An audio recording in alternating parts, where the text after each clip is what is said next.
Donc tu es un donneur de leçons. Tu veux que 2022, que le roi de la forêt puisse aussi aller rendre visite à travailleurs. Là c'est clair.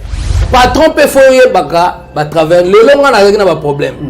Pourquoi pas boya ba problème na niveau Sankara mon na teza ya ni. Bana poto même na Kinshasa. Tout l'optos à la sincère. Même dans l'entreprise privée comme publique. Est-ce que tout le monde a déjà patron à Zokende à l'occasion de rien? Kota là, va travailler naé. Sankara de Kunta acquise maître ninja, Sikatenda, de tout faire. Azosala nyonso, azosala. Pourquoi Sankara de Kunta a que en interne?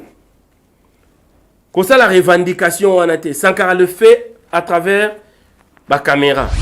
Mais mutaboma occasionnel. Mutaboma orchestre maître ninja.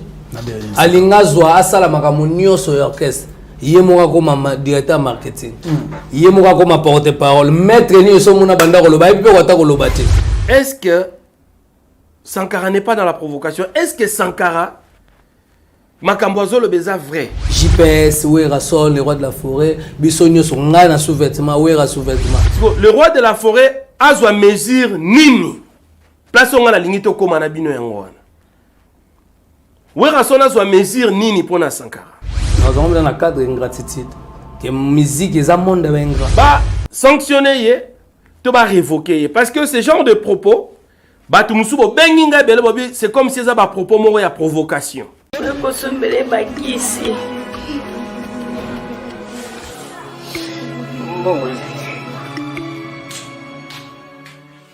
Enfin, avec le projet Congo Mokili Mavros, bayeli biso gratuité à santé. Bazali kotonga ba centre de santé na ba quartier inhospitalier ya ville ya Kinshasa. Nyonso ekozala ya ofele. Misala ebandi déjà na Kindele pe na Maluku. Yope sala lokola baninga na 10 euros, 100 euros, 1000 euros na yo contribuer pour na kosunga bandeko na Kinshasa. Tala na se ya vidéo na description okomona lien ya cagnotte. Cliquez lien ya cagnotte et kofungolela la page oyo. Cliquez na je contribue. Otie montant au kokoka. Aucun mode de paiement, soit PayPal, ton compte bancaire. Congo Mokili avec le projet Mavros, bayeli biso gratuité à 100. Salut, hein, chers internautes, vous qui nous regardez à travers le monde entier, vous qui nous regardez à travers l'Afrique, vous qui nous regardez à travers la RDC, toyel lelo parce que maman elle est Toye parce que maman elle est na lobi fona sala analyse oyo spéciale. Non sala analyse spéciale nandaku nangai en ma résidence ici dans le quartier Rigini dans un environnement calme parce que yo pozo la biso je pense que zape nandaku. Yo pozo tala analyse oyo ya Trésor Lumière, je pense aussi que za nandaku. Donc yangona lingina sala analyse nandaku dans un environnement calme, dans mon salon, pour que tout solana bino. C'est un échange que je suis en train de faire avec vous. Na lingi tous un peu interactif. Na mouvement oyo, tout ça na bino. Na lingi interactivité zala. C'est-à-dire que analyse na zo sala awa, na lingi yo zo talangai, au réfléchir nenge moro na Trésor Lumière. Donc je veux que nous réfléchissions de la même façon. Et ça d'une analyse oyo na sala ngona cadre moko privé bino pe ozotalanga tala ngona esprit moko neti onga na sela analyse. Bozo mona bino moko tout ce qui se passe avec Sankara de Kunta. Sankara que nous appelons affectueusement fou du roi. Biso yoka rumeur, spéculation, Sankara, des polémiques. Moi, il y a des insultes, il y a des échanges de paroles avec d'autres porte-paroles du groupe Wenge Musique à Maison Mère. Bosenga Kinga, Trésor Lumière, il y a journaliste au travers de le roi de la forêt, na Wenge Musique à Maison Mère, Kende Koluka Sankara de Kunta a éclairé Bisso apesa biso position na ye nakendaki vers Sankara de Kunta. Je pense que émission to ça na Sankara de Kunta eza partout. Eza na principalement na Congo mokili mais na monyo na ba page belé. Lelo bozana information. Mais le même Sankara de Kunta, après mon émission, a sali sous émission na Frank Stemai. A lobby ou a koka koloba. Na lingi yozo talangai. Oza fanatique ya wenge musique à maison mère. Oza sympathisant ya bonne musique. Tout meka ko réfléchir ensemble. Ba propos ya Sankara. Maloba ya Sankara.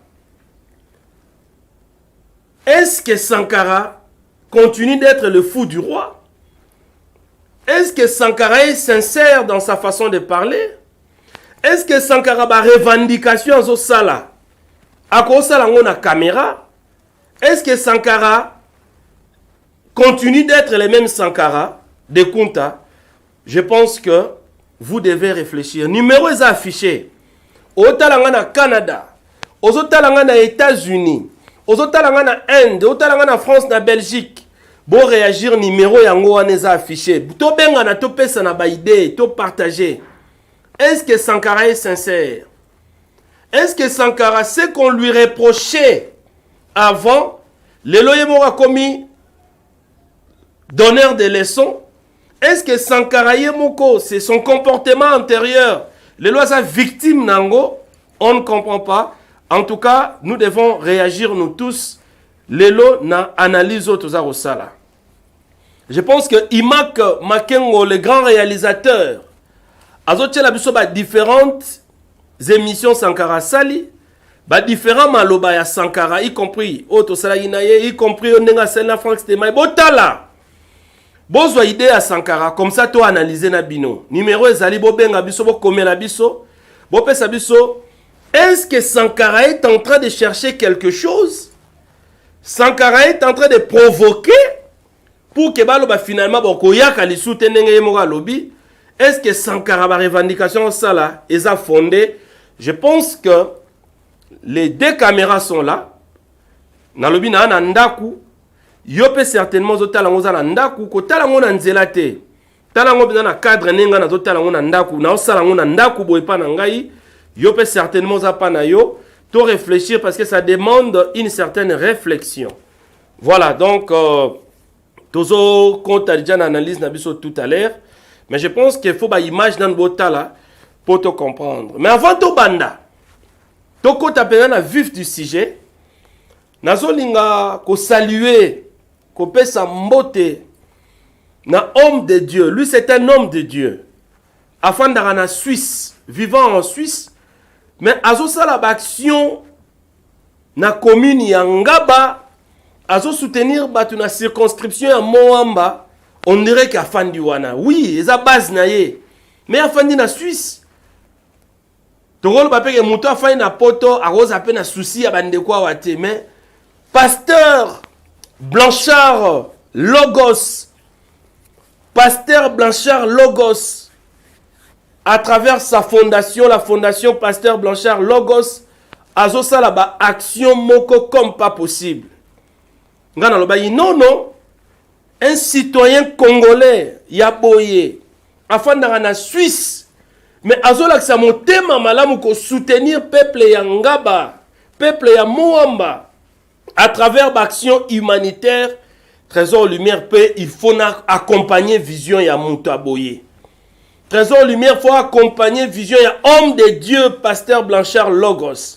Alors, avant de côté en analyse, Nabiso, total à quelques actions humanitaires, au Pasteur Blanchard Logos, Azosala, à travers Fondation Naye, total à action, total à comment est-ce qu'il y a soutenir, surtout dans la période de la festivité, comment est-ce qu'il y a dû contenir mon bimba ya biloko, à Kabeli Bandeko pour que va fêter les Kabiens. Suivons ces reportages et puis nous allons revenir pour que nous entrions dans le vif du sujet avec Imak Makengo. C'est parti.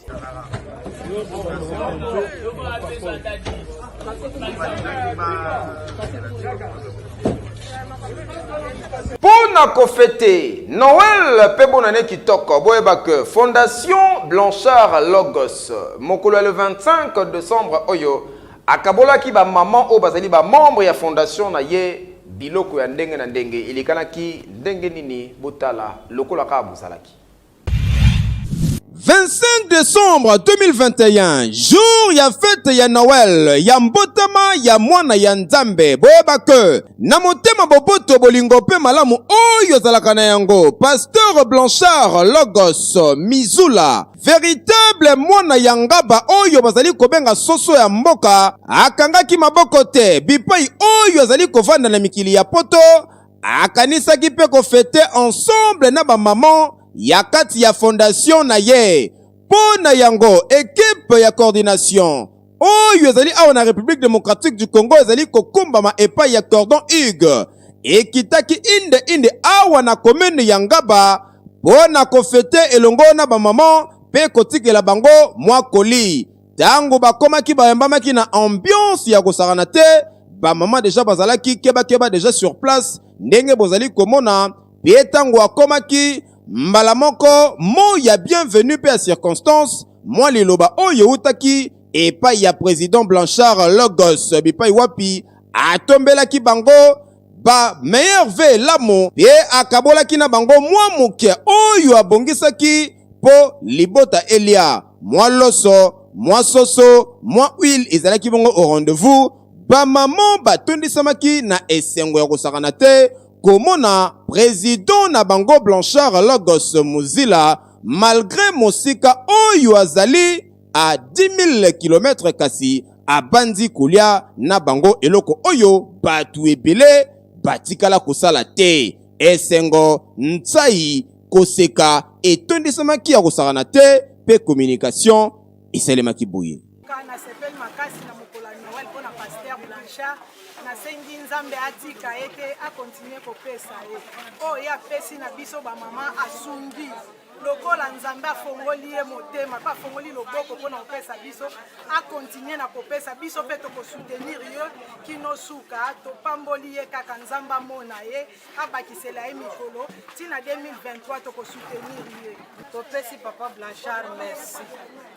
Bon ebele ba mama to vandi awa to za komona te to sala nini na bano to za na mona maboko mais ayo longola biso mwa soni alongoli biso souci o to zala ki nango o lamuki na tongo te iloko moko ezate mais ya yo pesa biso bongo Nzambe oyo akalisa yete apotisa ebele pa na ye 2023 to za elongona ye aza ye moko aza na ba mama to ko soutenir ye na sa okanisi esili ten kolongo wana équipe ya coordination ekitaki inde na centre orphelinat lisanga ya Kristu oyo zomi kaka na commune ya Ngaba bipai pe bakendaki ko déposer mwa loso mwa carton ya poulet na biloko ya ndenge na ndenge pona kolia pe komela na ba orphelin esengo etondaki makasi na mitema ya bana komona koli oyo Pasteur Blanchard Logos a réservé qui pour na bango jour ya fête ya Noël.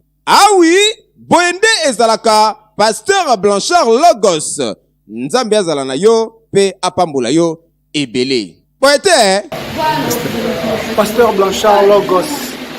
Salutations. Pasteur Blanchard Logos.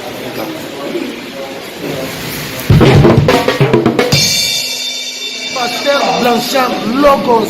Nakacha Suisse Ouganda. Pasteur Blanchard Logos, big up, on est ensemble. Pasteur Blanchard Logos, très fort. Ouais, Pasteur Blanchard, courage, na nyonso ozo sala pour le peuple congolais. Futur député, ya bana ngaba, ya bino yo wana na souci ya population. Alingi mboka ni makasi, parce que oyo mingi mucha basali rien. Pasteur Blanchard a promettre vraiment encore une fois. Félicitations, merci Pasteur Blanchard. Na makatio zo qu'on appelle le Congo. Allez, courage. Banangaba, message na pisibino. Futur député na bino yo wana Pasteur Blanchard Lagos. Bokanga. Logos. Ok. Voilà. Ngana beti maboko. Moi, Trésor Lumière, na beti maboko. Et puis, j'informe dans le monde entier que je suis le chargé de communication de la fondation Pasteur Blanchard Logos. Naye kokota pasque na l'bité. Un citoyen congolais à Moutema Malamu Boye, nous devons l'accompagner. En tout cas, bon vent la fondation Pasteur Blanchard Logos parce que l'action des Agoloba. Merci beaucoup. Alors, tu continues à vif du sujet. Sankara de Kunta. Tu as compris position na été. Ngana sali pena démarche. Ya okende na micro, na ba caméra pa ya Sankara na ndaku na ye. Po Sankara éclairer biso. Sankara lobaki. Mais tout le monde Sankara ye lisusu après émission nanga. Comme ça la émission na Frank Stemai, il a encore parlé. Mais ce que bafano bazota la babide c'est comme si Sankara comme ko provoquer. C'est comme si Sankara za ne loko zo luka. Yanga comme ko sala ba émission pour que Wera Zwakanda abengana officiellement. Batu musupe ba lobi c'est comme si Sankara aza déjà libanda mais azo luka comme Sabino tina suka. Alors, na lingi vanto asal analyse to banda analyse total anan. Imak Makengo. Tchela biso quelques interventions à Sankara de Kunta. Ba revendication à Sankara de Kunta. Est-ce que ça fondé? Est-ce que ba revendication Sankara de ça les a vrai? Est-ce que Sankara de Kunta a piégé Batouté? Est-ce que Sankara de Kunta a luka provocation té? Moi en tant qu'un professionnel de médias, je veux que nous puissions analyser cette situation ensemble avec vous et puis nous allons revenir. Imak Makengo vidéo total abisomoko ba réaction ya Sankara de Kunta et puis bozo ba téléphone to analyser ensemble na bino to komana to benga na numéro est affiché to loba effectivement est-ce que Sankara est vrai dans ce qu'il est en train de dire? Est-ce que Sankara reste le même? On a essayé de poser des questions mais c'est comme si Sankara est en train de nous duper un tout petit peu. Mais suivons d'abord cette vidéo et puis tozonga pour tout analyser. Pour un patron, on a besoin de bon, c'est moi qui donne aux gens. Donc cela veut dire que bateau donc tapé ça rappelle orchestre c'est bazali bateau né mo katé ala. Donc cela veut dire que dans le bas c'est réciproque. Donc cela veut dire que est-ce que Sankara tu au benga déjà le roi de la forêt na téléphone le roi de la forêt je veux qu'aujourd'hui, tu dîner ensemble Pananga. Est-ce que tu as déjà fait cette démarche-là que le roi de la forêt était soit sincère? Non, s'il te plaît. Tu peux faire la même chose. Sankazo, mon anatem, soit koufi dans le salon. Même soit mi koufi dans la chambre. Démarrer quand tu as la sanka. Non, pas y a non. Sur le plan professionnel, on a côté dans un casino. Dans un téléphone. Par là, tu veux dire quoi? Par là, je veux dire que dans un donc, tu es un donneur de leçons. Tu veux que 2022, que le roi de la forêt puisse aussi aller rendre visite à travailleurs. Là, c'est clair. On comprend. Là, c'est vraiment les locaux face à là. Si vous êtes 2022 dans l'Axabon, qu'est-ce que Sankara de Kunta? Donc, cela veut dire que tant dans la roloba, vous avez roloba. Si vous avez roloba, vous avez après na roloba, vous avez tout. Pour la minute où on le 11h, 12h naïe. Non, tu n'as pas tenté. Non, tu n'as pas tenté. Donc cela veut dire que nous avons apte à peu près moral pour Gitoku. Si vous comprenez ce que nous avons bino nan. Mais qu'est-ce qui se passe? Vous avez orchestre vraiment quoi? Mais mutaboma orchestre nan. Mutaboma orchestre de Maître Ninja. Alinga zwa asala makamunio so orchestre. Yemoka comme directeur marketing. Yemoka comme porte-parole. Maître Ninja muna banda ko loba ipe wata ko lobate.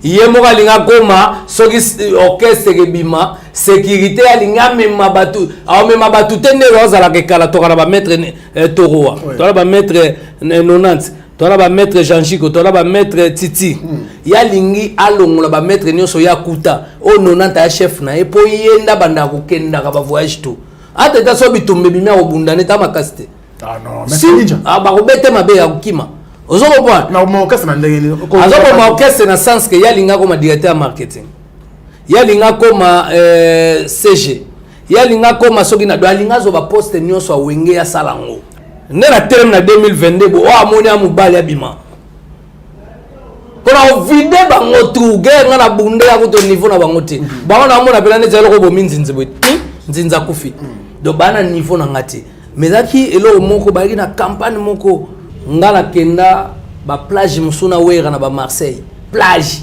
JPS wera sol les rois de la forêt bisonyo so ngana sous-vêtement wera sous-vêtement JPS tout ça na plage est-ce que na plage là ta veste cravate ou bien veste na sapato oye na plage non donc ça faux débat et puis léon a mis tout aux alara qui est dans tête de fleuve combien de parents ba na basi na ba bana na ba sous-vêtement ba koti na mai oh est-ce que comment on a sous-vêtement ya ngoza débat wera la piscine na ndako léon a mis tout à cause apena mso alinga nager ba tout kanga porte sanka pema to ko zazo nager na si ko sous-vêtement so ba mona na sous-vêtement bêtise za pe belo ni aggrave za eza ya ngoti eza ba biloko yo batu ba luka ba profiter mais on aime ça bango moi na wenge lelo so wenge kufi bate belé ba rolela mais nga wenge kufa ezala je vais vivre donc na vivre pour na ça danzela biso na teka ko je ganda wenge non je gagne pas da wenge seulement donc wenge zelo ko pistonaki grâce à wera tozu da makam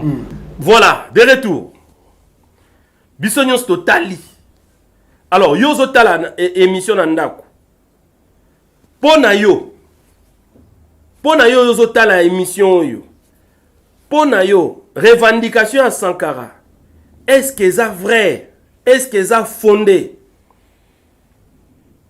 parce que toi bibi sonyoso to se voiler la face terre Sankara na intervention na lobi que yaza musicien te asala ba vocal te c'est vrai mais toi yebi que ça ba voyage musu sur les rois de la forêt za osala mnaka tiki ba musicien toi tiki musicien mais mi Sankara de Kunta. Mais Lelo Sankara, c'est comme si son langage change un tout petit peu. Le même Sankara, de Kunta, tout ça, la analyse Nabino. Parce qu'il y a le besoin revendiqué. Les membres du groupe Oinge Musique à Maison Mère, Bangonde Bazak ont intoxiqué les rois de la forêt. Mais Toye dit que Sankara de Kunta, yé, Nenga Lobina ba vidéo, qui a là la même chambre, on a les rois de la forêt, oh, Moutoumousso a ça la raté. Donc, ça a Moutago qui influencé les rois de la forêt qu'on les cahiers sans karaté. Mais le roi de la Batouaza qui a influencé le roi de la forêt pour que Azala décoté.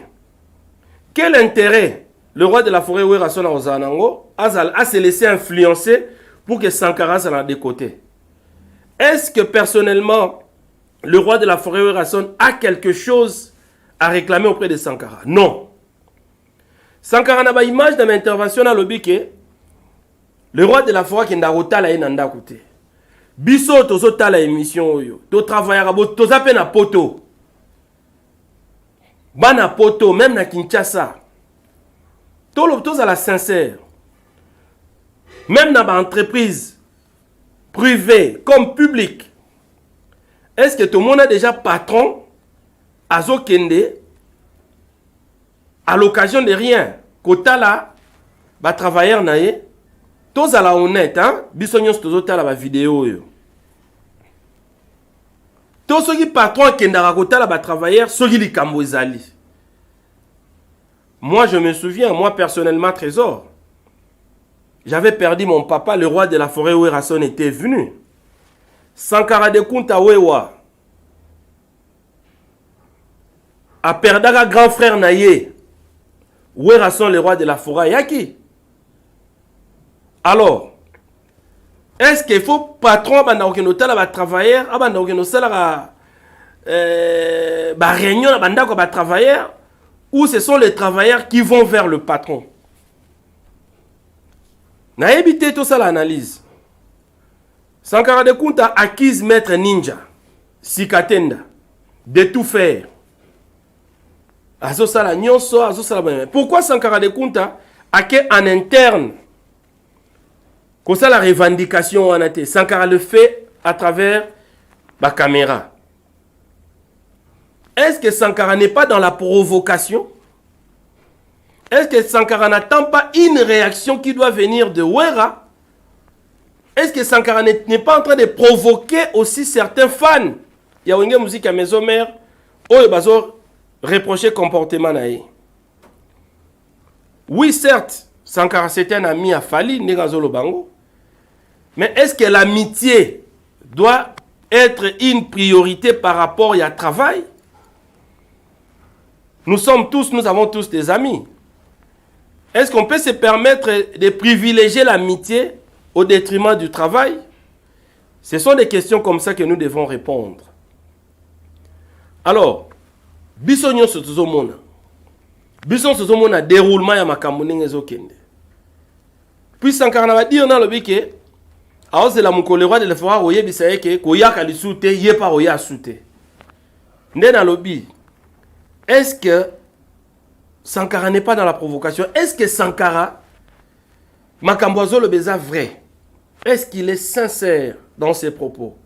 Est-ce que Sankara ne cherche pas que Wenge peut-être ba bimamabe, to le roi de la forêt bimamabe, na makamyo sezo le kaoyo.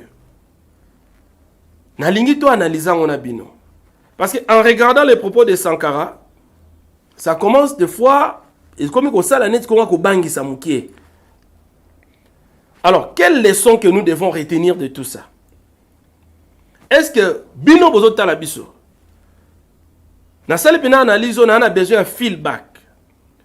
Le roi de la forêt a besoin mesure nini. Place on a la ligne to koma na bino yango.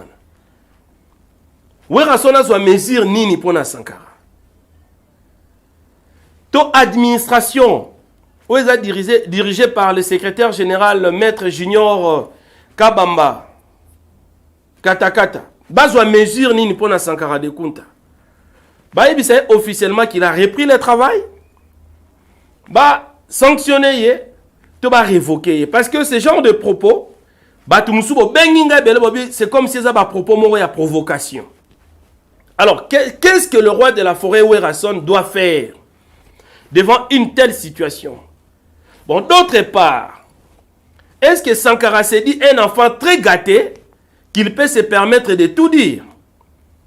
Peut-être faute aussi à son excellence monsieur l'ambassadeur de la paix Werason parce que Gataki Sankara Mingi. Est-ce que gâté le roi de la forêt Gataki Sankara, yango lelo ezo permettre Sankara à comme un niveau à commis? Tonine. Alors, qu'est-ce que vous proposez? Qu'est-ce que l'opinion publique propose? Qu'est-ce que vous qui regardez cette analyse vous proposez par rapport à la situation Oyo? Le roi de la forêt a ça la nini devant une telle situation, devant de tels propos. Le roi de la forêt a ça la nini. Tu as dit que le roi de la forêt ne parle pas. Tu as dit que le roi de la forêt a ma casse dans le réactionnalité.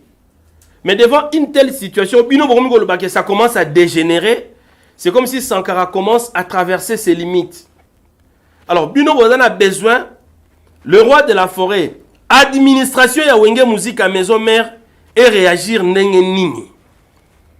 Je n'ai pas voulu tendre le micro. Et pas y a porte-parole Moussoussou. Je n'ai pas voulu tendre les micros auprès de membres Moussoussou ya Wenge musique à maison mère. Nalingi binonde ba fan, binonde ba téléspectateurs, binonde public. Bon réagir. Na nyonso bozako mona, na ba propos nyonso Sankara tenir. Quelle est votre réaction? Ou quelles sont vos différentes réactions? Vous qui regardez cette analyse, nalinga to meka ko réfléchir na bino, numéro za affiché, to bengana, to komana, boloba, qu'est-ce que vous voulez? Qu'est-ce que vous proposez à son excellence monsieur l'ambassadeur de la paix Werason? Bozo linga wera réagir ndenge nini? Vous proposez nini pas le roi de la forêt Werason? Parce que Sankara jusqu'au jour d'aujourd'hui, il continue de faire partir comme étant membre effectif ya Wenge musique à maison mère. Bien qu'il y ait une distanciation, tous à la honnête, il y a justifié on a un problème à Zouaki, mais le problème est si cette distanciation continue. Pourquoi distance ou on continue pour Nanine? Est-ce que Sankara n'est pas dans la provocation? Est-ce que Sankara est vrai? Est-ce que Sankara est crédible? Est-ce qu'on peut continuer à appeler Sankara fou du roi? Même si Sankara revenait au bon sens, est-ce que quand Sankara va parler, est-ce qu'il sera encore crédible? En tout cas, essayons de réfléchir. Mais ngana lingi bandeko bozota la biso, bandeko bozota la trésor lumière, bon réagir. Na lingi interactivité zala, est-ce que Sankara de Kunta makambo azosala eza provocation? Alors sur eza provocation, réaction ya Werason ezala nini? Nga souci na ngaza kaka boloba Werason doit réagir comment devant une telle situation? Naza nango besoin. Donc analyse oyo problème na ngaza kaka ke bokomelanga bobenganga Werason doit réagir comment devant une telle situation? Bomoni bino mo ba vidéo, bomoni bino mo ba dire ya Sankara. Siko Werason s'il faut réagir ndenge nini? C'est maintenant à vous de réagir. C'est maintenant à vous de nous appeler. Pobo yebisabiso. Alors, je salue déjà comme ça ba réaction Zoya. Nazo pesa jambote dans les pasta Blanchard Logos. Merci beaucoup Nayo. Merci na Pichumbongo na États-Unis. Merci na Blanchard Mabala Mokondia Isemiyake. Blanchard Mabala Mokondia Isemiyake. Merci à lui. Merci na Boss Steve Lufalanga. Merci na Anise Lukunga Kaza Japao. Boss Tatilito, merci beaucoup. Merci na Diego Muboala Digital. Diego Muboala Digital, moi na ya Belgique. Rêve comme une réalité. Merci na Charlie Muboala, un guerrier titan. Merci na famille Masola aussi, na Poto. Merci na famille Kibonge na États-Unis. Alors, quelle est Yozo Talanga? Quelle est ta réponse dans la situation Oya Sankara? Werason a lobanini. Bopesanga proposition à Bino que Werason puisse réagir comment devant cette histoire ya Sankara de Kunta. Je pense que je suis arrivé à la fin. Non, c'est la réaction à Bino. Werason a répondre Sankara ndengenini. Administration et pour ezoba sanction. Administration réagir ndengenini. Et puis personnellement, Yemoro Werason a réagir comment devant les propos de Sankara de Kunta. Accepter, c'est son fils. Admettre car la revendication, tout le roi de la forêt a sanctionné Sankara de Kunta. Yozo Talanga, en tout cas, merci na Bertina Fofo la portugaise, parce que Nazana Ndaku à la résidence. Donc je salue Maman Bertina Fofo la portugaise, la maman de Trésiana Maraville et Adona Monica. Grande salutation. Napesimbo Tena Imak Makengo qui a réalisé cette analyse. Merci na Congo Mokili pour le partenariat. Merci na Bandeko Nyonso Bo Talibiso. Je pense que vous allez édifier. Merci na Bino Nyonso Bo Tchaka Loboko na poche pour la soutenir Moussala Oyo. Merci à vous. C'est une nouvelle année. Merci. Comme ça, n'est au sala. Nde boende to travailler. Nengo Bino Bolingi to sala. Alors, bye bye. Maintenant, place à la réflexion. Au Tali. Concept, c'est quoi place dans la réflexion, numéro affiché. Au PCP, joyeux anniversaire et heureux anniversaire. Lauriane Oueto. Lauriane Oueto, joyeux anniversaire Nayo. Et merci na Golf Kizo la dégâts matériels. Merci na ba fan nyonso ya Wenge Musique à Maison Mère. Disséminé à travers le monde, disséminé partout. Merci na maman Sylvie Mampata, merci beaucoup à toi. Alors, place na réflexion, ngana tiki bino tokabwani.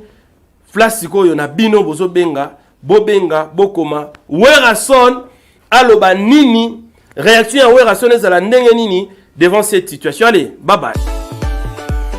La maison Stelman vous propose des prestations de qualité pour vos gâteaux de mariage, anniversaire ou autres événements.